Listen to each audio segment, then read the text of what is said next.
Ramazan ayında hər bir əməl, məsələn, xüsusi olaraq cəmaət namazına toplaşmağın fəzilət və üstünlükləri digər günlərdə qıldığımız cəmaət namazından daha əfsəldir. Və xüsusi ilə də cümə günü, həmi Ramazan, həmi cümə gününün müqəddəsliyi bizim bugün etdiyimiz hər hansı bir əmələ, namaz olsun, sədəqə olsun, xoş bir təbəssüm belə. Peyğəmbər salavatullah buyurur ki, müminin üzünə xoş təbəssüm etməsi sədəqədir. Yola düşmüş bir maniəni oradan qaldırıb cəmaatın yolunu açmaq bir sədəqədir. Bunların Ramazan ayında və cümə günündə edilməsi şübhəsiz ki, fəziləti, savabı daha da artırmaqdadır. Bayram ona görə İslamda bəyəniləndir ki, əziz möminlər, bayram qohum-əqrabanın yoxlanılması, qohumluq tellərinin biraz da möhkəmləndirilməsi üçün bir fürsət ayıdır. İmam Məhəmməd Baqirul-Ulum əleyhissalam mübarək kəlamlarının birində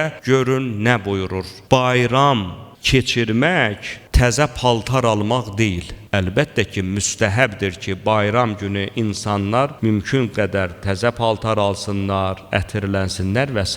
İndi biz birazdan deyəcək Peyğəmbər necə bayram eləyərdi. İmam əleyhissalam məsələnin mahiyyətini biraz da dərinə aparmaq istəyir. Deyir, bayram keçirmək təkcə yeni paltar almaq deyil. Bayram odur ki, Allahın xəbərdarlıqlarından xəbərdar olasınız. Allahın verdiyi vəddən xəbərdar olasınız. Allahın vədi nədir? Cənnət əhlinə cənnətdə nələr verəcək? Cəhənnəm əhlinə cəhənnəmdə nələr ediləcəkdir? Bu Allahın vəididir. Bayram odur ki, Allaha çoxlu şəkildə biraz da artıqlaması ilə ibadət və itaət göstərəsiniz. Bayram keçirmək paltarlarınızı, miniklər gözəlləşdirmək deyil. Bayram odur ki, sən bayram gecəsi günahlarının bağışlanmasını istəyəsən və bayram gecəsi də sənin günahların bağışlanmış olar. İmam əleyhissalam diqqət elədinizsə bu mübarək hədisində